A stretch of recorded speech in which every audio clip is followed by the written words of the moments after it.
Have you ever thought about starting your own podcast? I know I did for several years before I actually started. I had so many questions, how do I record? Do I need a fancy microphone? Do I need expensive cameras? Do I need to hire somebody? Do I need editing software? Do I need a studio? Do I need a website to, distribute this? How do I pay for a website and hosting? How do I get people to listen? How do I make money? And I struggle with this, and all those questions are the reason why it took me forever to just start. And the awesome thing is that Anchor solves all these questions. They answer all these questions. It's a one-stop shop for recording, hosting, and distributing your podcast. Best of all, it's 100% free and ridiculously easy to use. It's ridiculous. And now, Anchor can match you with great sponsors who want to advertise on your podcast. That means you can get paid to podcast right away. In fact, that's what I'm doing right now by reading this ad. I'm just in my third episode in, and this is my first ad, and they're giving me $10 for this ad. It's only $10, but it's a start, and it will lead to more.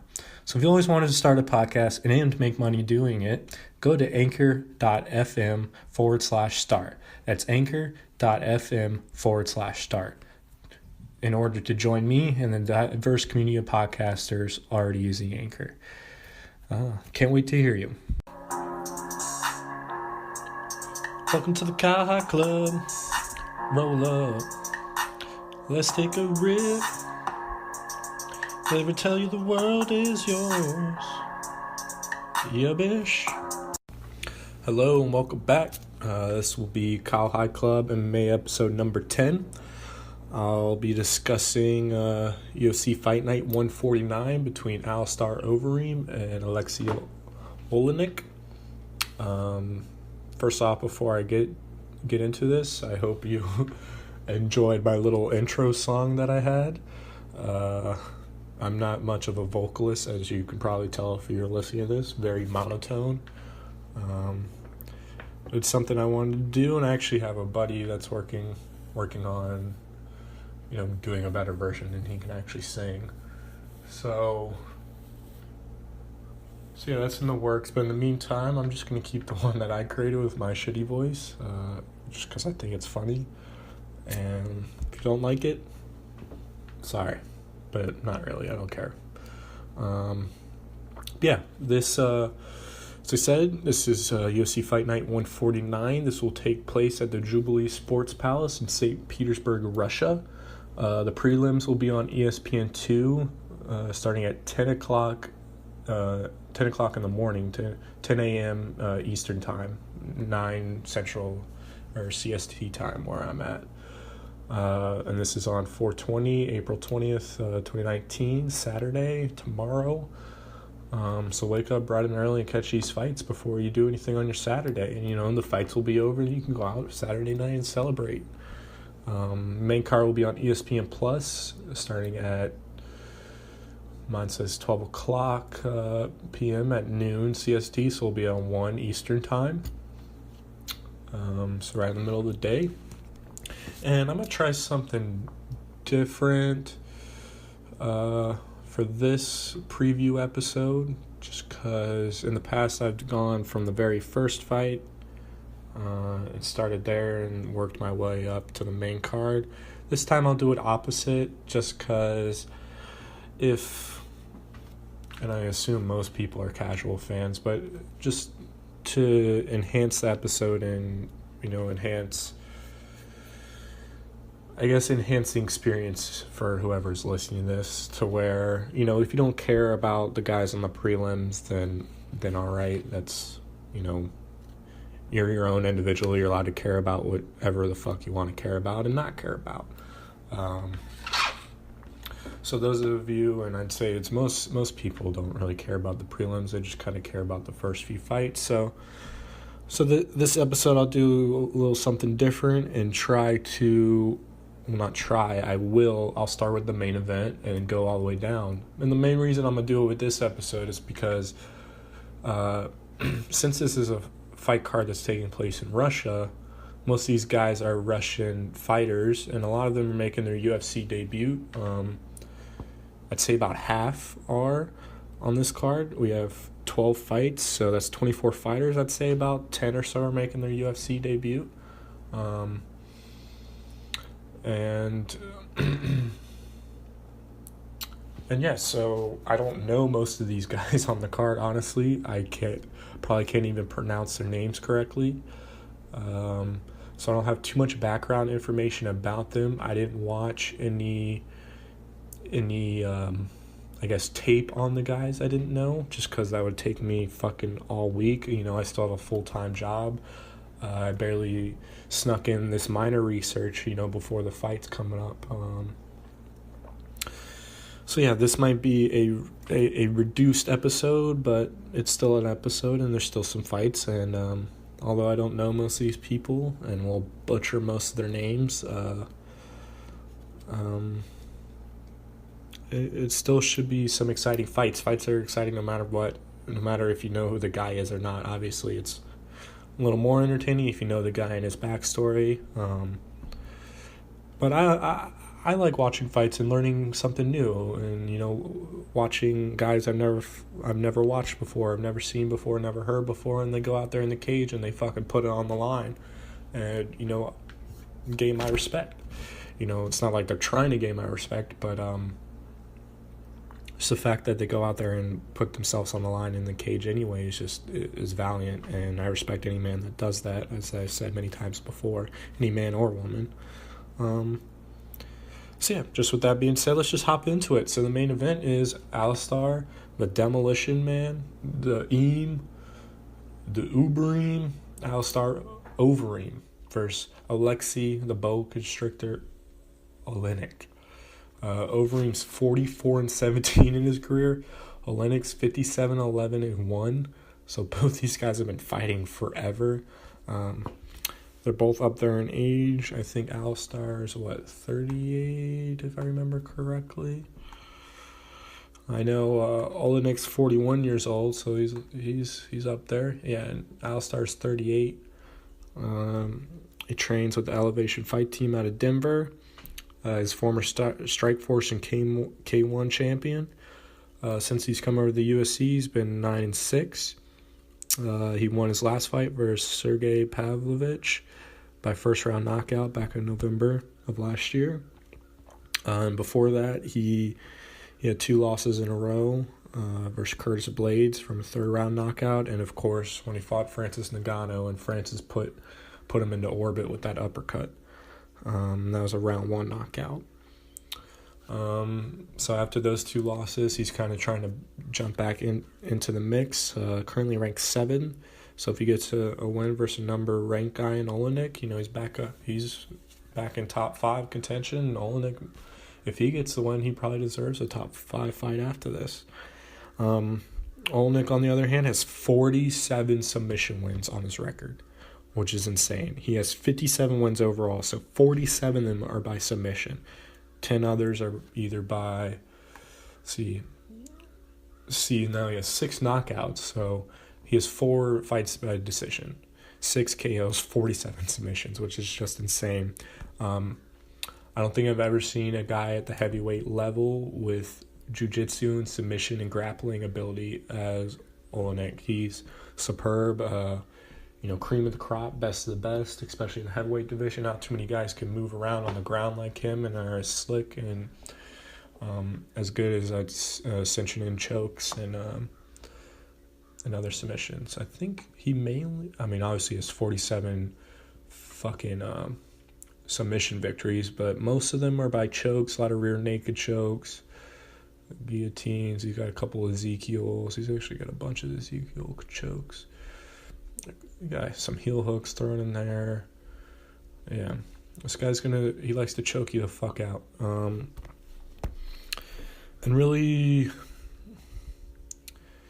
the main thing I'm looking for in this fight is, every round begins on the feet. So I look forward to seeing how this plays out in the beginning. Will Oleinik be able to stand and trade with Alistar? I don't think he can stand. I don't think he should. He can trade with him back and forth, punch for punch. That's just a losing battle. Inevitably, Overeem's going to connect and he's going to knock you the fuck out. But Oleinik fought Mark Hunt in the last fight, who, you can't stand and trade with Mark Hunt. Eventually that guy's going to connect. He's going to knock you the fuck out. But Oleinik was able to get him rear naked choke in the first round. Mark Hunt's not very good on the ground. Now he's not anywhere close to Oleinik's level, and I think Overeem's better on the ground as well. He's a stockier dude, more buff dude, definitely probably stronger than Mark Hunt. He'll probably be harder to take to the ground. But I think once it gets there, Oleinik definitely has an advantage and could definitely finish him. Now that's a big if on if he can get him to the ground, but if he can, he has a chance. And since Oleinik's been in the UFC, he's 6-2, and just a destroyer, a submission game. The betting odds currently, at least stated on ESPN's website, Overeem's a -240 favorite, Oleinik's +190. So if you think Oleinik can get to this ground and maybe tire Overeem out on the stand-up game, then I would definitely place a bet on Oleinik, because he's no slouch. Just because he's 41 doesn't mean he's done. He's, as I said, just fought Mark Hunt and looked impressive and got him out there in the first round. Overeem has a 2 height inch advantage, but the reach are both the same at 80 inches. And we'll see how that fight plays out. I'm probably end up placing a little money on Oleinik just to, if it gets to the ground, I think he'll win the match and maybe even finish him. So fucking really look forward to that fight. It'll be a 5-round fight. I can't remember the last time Overeem went 5 rounds. Let me check. Last time he went unless if he fought on a main card. So he fought Stipe for the belt and lost by first round knockout back at UFC 203, September 2016. Has he been in main events since then? No. So that was the last time he did 5 rounds. The dude's been around forever, so I'm sure he knows how to go 5 rounds. He fought back in the Pride days, K1, Strikeforce. Man's been around forever. 44 wins, 22 of them by knockout. And he also has 17 submission victories, so he's no slouch in the submission game. Looks like his submissions, he's got guillotine, rear naked choke, arm bar, key lock, triangle, guillotine, Kimura, arm bar. So he knows how to get some submission victories, but all those are before he's in the UFC. He hasn't submitted anybody by submission since he joined the UFC back in 2011. But we'll see how this fights go. Interesting contrast in styles, and styles make fights, and this is definitely the case here. That should be a very good fight, and we'll see how it plays out come tomorrow. And I'll discuss the rest of the main card. And as I said before, I don't know too many of these guys, and I'll probably butcher their names, so my apologies ahead of time. In the co-main event, we got Islam Makhachev, I think, versus Arman Tusarakayan. Arman Tasarukayan is 13-1. Islam is 16-1. Islam's 27 years old. He's 5-1 since entering the UFC. He's currently on a 4-fight win streak. Out of 16 wins, he has 6 submissions and 4 knockouts. He has past wins over Nick Lentz and Gleison Tybau, 2 solid UFC stablemates. And Arman, this will be his UFC debut. His only loss was in his second pro bout. So, what's that, 11 wins in a row? All out of the UFC. So we'll see how he deals with the guy that's, 5-1 in the UFC. And rightly so. He's a minus 320 favorite, and Arman's plus 255 underdog. I'm assuming just based off experience, haven't seen Arman fight at all. I know I've seen Islam in the past, and he's a solid, UFC roster guy. He deserves to be in the UFC. And Arman, he has 5 knockouts and 5 submissions, so both guys seem to be able to finish, by either route. So this should be an interesting matchup. We'll see if Islam's experience just overwhelms Arman, and see how that turns out. The fight before that is between Sergey Pavlovich and Marcelo Gom. Sergey's 26-year-old. He actually last fought Overeem in first round knockout back in November. That was his only loss and his USA debut.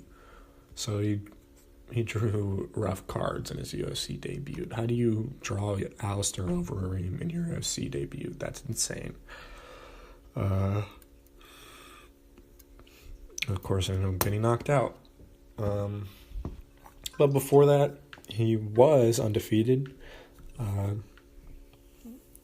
He had nine knockouts out of his 12 wins. The guy he's fighting, Marcelo Gom, is also 26-year-old. He is 1-2 in the UFC, but he's currently on a 2-fight losing streak. But before that, he had all first-round finishes by KO. So both guys have predominantly KO'd their opponents, but that was all before the UFC. So we'll see. We'll see how they both do.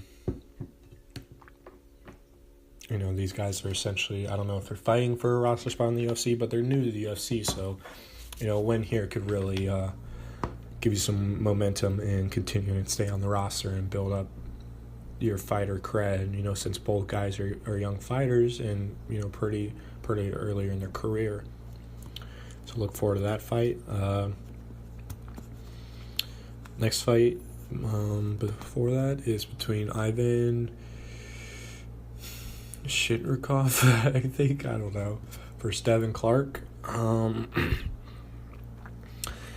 Ivan, his nickname is Ural Hulk. He's making his USA debut. Out of his 15 wins, he has 11 finishes, 6 of them by knockouts, 5 by submission. Devin Brown Bear Clark is 9-3. Slight heavyweight bout, by the way. I didn't mention any of the other divisions, but that's all right. The one before is a heavyweight bout, so those 2 young guys in the heavyweights, that will be exciting. Get some fresh young blood in the heavyweight division. So a guy that gets a win between Sergey Pavlovich and Marcelo Gom, that could be huge. But between Ivan and Devin Clark trains out of Jackson Wink MMA. He's the only American male on the card. He's 3-3 in the UFC since he's entered. He lost his last fight versus Alexander Rakic by first-round knockout back in December of last year. And before that, I don't think it was a fight right before that, but previously he got rear naked choked by Jan Blachowicz back in October of 2017. So he's fought some decent guys in the UFC, but hasn't pulled out the win versus them.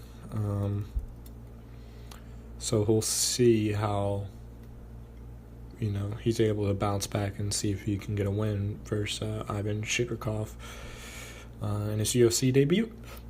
Ivan's a minus 175 favorite, actually, and Devin Clark is plus 145 underdog. So that's very interesting. So maybe I'll have to watch some film on Ivan and see, how legit he really is. If not, I might just place a bet on Devin Clark because he's the only USA male fighter. And, we got to represent over in Russia, over in the motherland.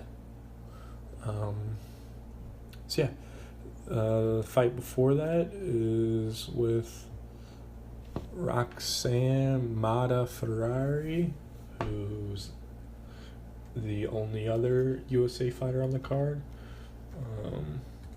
Female fighter, though, of course, and she will be fighting Antonio Shevchenko, who is Valentina Shevchenko's older sister. And this is the only women's fight on the card. Roxanne trains out of Syndicate MMA in Las Vegas, Nevada, and she's 22-16 in her pro career. She's 36 years old. She's on the Ultimate Fighter 26, and I believe she lost in the semifinals to Sijara Eubanks. But then Eubanks, I believe, got injured, so then Roxanne had stepped in for the finale, but she also lost that. Since then, she's been 1-1 in the UFC, and actually her last fight, she fought Sijara Eubanks again and lost against her in November of last year. And her nickname is the Happy Warrior. So Roxanne, the Happy Warrior, Mataferi. That's how you say her name. Antonio Shevchenko, Valentina's older sister. I believe she's 34 years old. Her nickname's La Pantera. She trains out of Tiger Muay Thai, of course, with her sister out of Thailand. She was also on Dana White's Tuesday Night Contender Series, Season 2, Week 3. So you want to go check that out, you can check that out, I believe, on UFC Fight Pass. Might also be on YouTube, I'm not sure. But she won her UFC debut in her last fight, and she looks solid.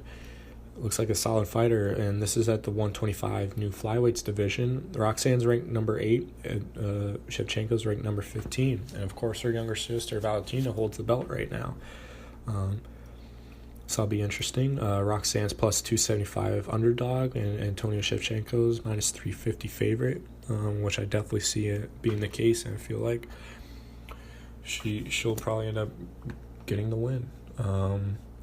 She's tall, I was gonna say she's tall, lanky fighter for this division, but she only has a 1 height inch advantage, and actually Roxanne has a 2-inch reach advantage in this fight. So should be a interesting bout, and we'll see how it plays out. First fight on the main card is between Alen Amadovsky and Krzysztof Jotko. Now, I've never seen either of these guys fight, but I fought with Jotko in the UFC video game and knocked out my friend, I believe, and I actually have a clip up on my YouTube page of knocking somebody out with Jotko. YouTube page is Kyle High Club. All these episodes get posted there. Also post any bullshit Xbox clips that I think are cool up on there, just for the fuck of it, just so it's all in one place. Put them in playlists so you can just run through and watch them all. The UFC ones are kind of cool if you're into UFC, which I'm guessing you are if you're listening to this episode. So if you want to check out some cool video game knockouts versus one of my friends, most of them are versus my friend and my buddy, because he sucks. And he's been talking about how he wants to start betting on the fights. So I'm like, bro, I don't even try half the time and I still beat you. So yeah, if you want to bet on fights, I'll take your money anytime you want, bro. Anytime. But the first fight on the main card between Alen Amadovsky, who's 8-0, and Krzysztof Jotko's 19-4. This is at middleweight division. Amadovsky's plus 150 underdog, and Jotko's minus 180 favorite. Jotko will have a 2-inch height advantage, 3-inch reach advantage.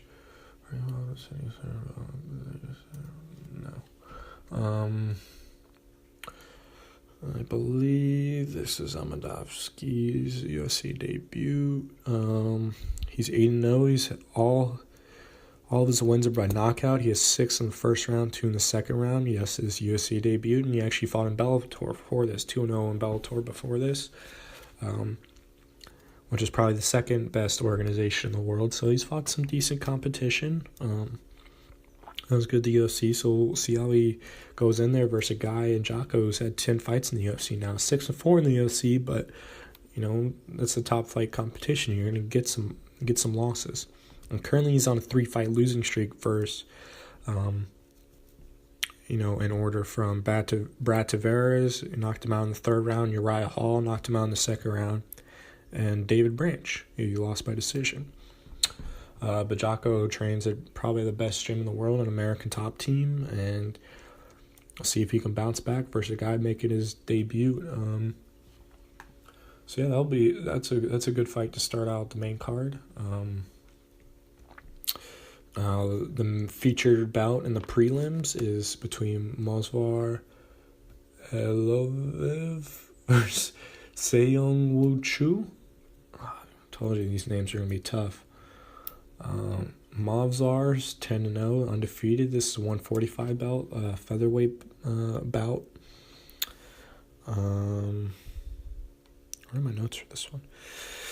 Movsar's making his USA debut. He's a 3-time defending champ at M1 Challenge promotion, which I never heard of. This first time I saw it was under his name, so take that for what it is. He's undefeated, 10-0. He has 3 knockouts and 4 rear naked chokes. So 7 of his wins he's finished, 3 have gone to the decision. Seong Woo Chu is making his UFC debut as well, and his only loss was the guy who beat last. So I'm guessing his only loss was the guy that he just beat in his last fight. Is that what I'm trying to say in my notes? I'm going to have to actually look at his profile now because that bothers me. Yeah. So his only loss, he actually just beat that guy in his last bout and knocked him out. So congrats both guys making the USA debut and getting the featured prelim bout on ESPN2. That'll be a big deal for them. Before that, we got Sultan Aliyev versus Kita Nakamura. I believe this is the only Japanese fighter on the card. Kita. Sultan is 1-2 in the UFC. He last fought Orle Alves and was finished in the 2nd round by doctor stoppage. Kita Keitaro Nakamura, Japanese fighter, 4-3 in the UFC. He's lost versus Anthony Rocco Martin, Elizo Zaleski dos Santos, and Tom Breeze. So, although he has some wins, all 3 of his losses are versus legit guys in the UFC. So, we'll see if he's able to get this win over a guy, who's also, 1-2. So, guys are kind of, fighting for position and momentum in their careers. This is a 170 welterweight bout. Sultan's a -120 favorite. Kita Nakamura is +100 underdog. Some pretty close betting line right there. Before that, we have Alexander Yakovlev versus Alex da Silva. Alexander's 23-8-1 in his career. Da Silva is 20-1. That's 155 lightweight bout. Alexander's -145 favorite. Alex da Silva's +125 underdog. Alexander, Thunder of the North, Yakovlev, is 2-3 in the UFC, and he's currently on a 2-fight losing streak for Zach Cummins and Kamaru Usman before that, so pretty tough bouts right there. You can't really blame them for losing those. Those are 2 legit guys. But he hasn't fought since November of 2016, so over 2 years he's been out, and he's never been knocked out in his career. So that's a plus. He's had, 22 professional fights. He's never been knocked out. That's pretty impressive. Alex Leiko de Silva is making his UFC debut, and he's finished all of his wins. All 20 of his pro wins he's finished. Let me check to see how he's finished them real quick. De Silva, he has 13 KOs and 7 submissions. So he can do it by both. He has guillotine, armbar, rear naked choke, triangle, head kick, punches, and knees. So this guy can do it in all facets, and he's only 23 years old. It's insane. He has 21 professional fights. So that'll be an interesting fight. I look forward to that. Now that I know that guy's an up and comer and possibly make a splash in a stacked lightweight division. Before this fight, we have Marcin Tybura versus Shamil. Oh my God, how do you say that?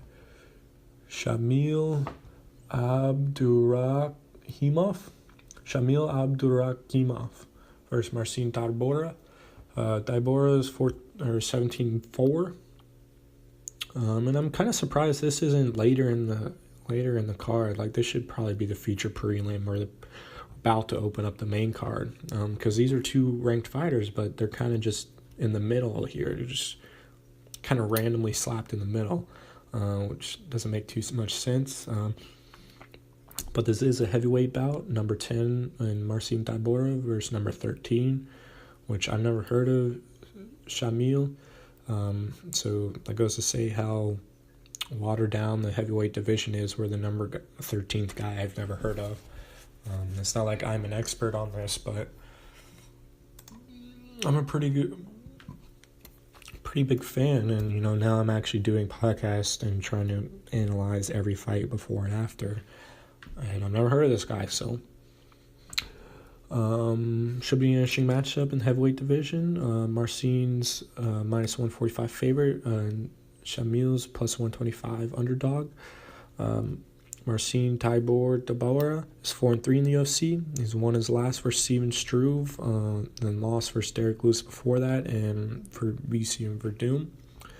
And he's 33 years old. Shamil Abdurakhimov is 4-2 in the UFC. He's currently on a 2-fight winning streak, and he last beat Andrei Arlovski back in September of last year. Before that, he also lost to Derek Lewis. So both guys have lost to Derek Lewis, and I believe Tybura also beat Arlovski in the past, not recently, but before in his career. So this should be a good matchup. See, both guys are 6'3". Tybura has a 2-inch reach advantage, and looks like he'll be the heavier fighter, about 20 pounds or so. I believe Tybura likes to strike a little more, so I don't really know these guys' styles too much, but 10 versus 13 should be an interesting matchup, especially earlier in the card.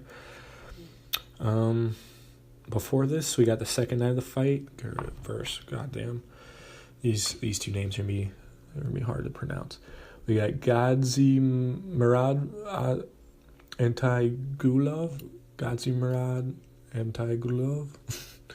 versus it's either Michael or Michel Aleksei. I can't say that. Michael Aleksei. I don't fucking know, man. I'm sorry. I'm gonna call you Gads and Michael. So Gads is 20-5 in his pro career, and Michael is 13-2. This is a light heavyweight bout. Gads is plus 175 underdog, and Michael is minus 210 favorite. Gads trains out of American Top Team. He's 2-1 in the UFC, but he lost his last bout versus Ian Cutelaba in the first round knockout back in July of last year. So he's had a good time off and probably healed up from that knockout. He has 15 submission wins in his career, so looks like he's a submission expert. So we'll see if he can get to the ground, submit this guy. Mikhail Lord Oleg It's 1-0 in the UFC with 1 no contest. He won his last fight versus Gian Vellante, who's a solid fighter. Had 2-5 or any division that he fights at. He knocked him out in the first round back in February. So back a couple months ago, he knocked out Gian Vellante. And I think I remember that because I had money on Gian Vellante and fucking lost money. So damn, bro. And he had a no contest versus Clear Roundtree back in December of 2017. That was his only other fight in the UFC. So it'll be his third fight in the UFC. Hopping back into it, and we'll see how he does versus the American Top Team fighter, American top team trained fighter, and yeah, see where these guys can, see if they can launch some momentum in their UFC career. The first bout of the night, and then the last fight I'll be talking about. I don't have any MMA news after this. It's supposed to be a relatively short podcast, as I said. Don't know too many of these guys, so I just looked through the previous fight history and wrote down some notes about them. Quickly, push this out there before they start rumbling here in less than 24 hours. So yeah, the first fight of the night on the prelims, which air on ESPN2, starting at 10 a.m. Eastern Time, 9 a.m. CST. It's between Moged Mustafayev, who's 13-2, and Rafael Fiziev, I think. Magomed's 2-1 in the UFC, but he hasn't fought since November of 2016, so over 2 years he hasn't fought. But he last fought Kevin Lee and lost by rear naked choke in the second round. Before that, he was on a 12-fight win streak with KOs and subs, a mix of both. Rafael, what is that name? I can't even read my handwriting half the time, but I have a nickname written down for him, but of course I can't read it. Rafael Adaman Fizavev. Attaboy. Making his UFC debut. He's only 6-0, but he stopped all 6 fights by round 1 stoppage. I'm assuming all KOs.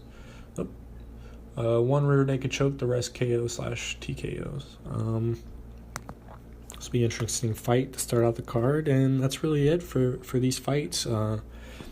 Primarily just focused on the main event between Alistar and Aleksei Oleinik. It'll be, as I said earlier, an interesting matchup and contrasting styles, and can't wait to wake up early Saturday morning and watch fights and get the day started. Should be an exciting day, exciting way to kick off a Saturday and kick off the weekend.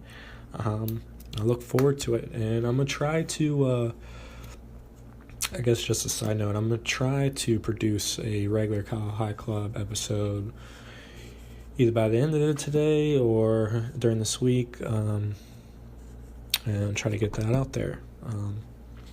So yeah, thank you for listening, and look forward to watching these fights. Love you all. Peace.